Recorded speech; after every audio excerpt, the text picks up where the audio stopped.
आज का दिन हमारे लिए एक गौरवपूर्ण क्षण है कि इतनी बड़ी मात्रा में भारतीय सूर्य नमस्कार पद्धति योगा का एक आसन की एक अलग आयाम और उनमें हम वर्ल्ड रिकॉर्ड करने जा रहे हैं। और सीमावर्ती क्षेत्र से संकल्पबद्ध होकर कई लोगों ने तो बेस्ट परफॉर्मेंस यहाँ पर किया और टीम ने बताया कि इन लोगों ने तो बहुत अच्छा बेस्ट परफॉर्मेंस किया है और उनको सम्मानित भी करने का हमें सद्भाग्य मिला।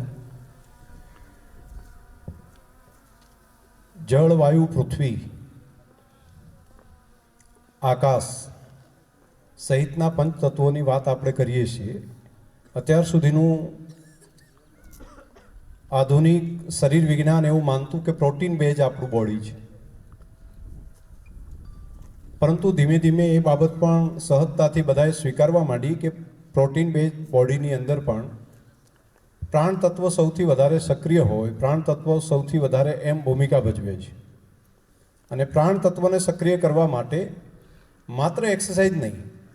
પરંતુ પ્રાણોની રિધમ એ પણ વધારે ઉર્જા પેદા કરે છે।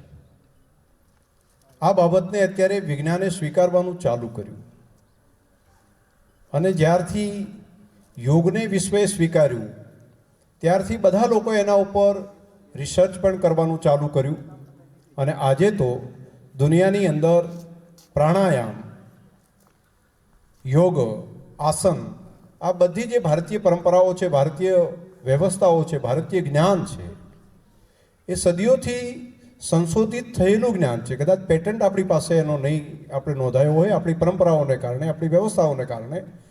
આપણે જ્ઞાન ઉપર કોઈનો અધિકાર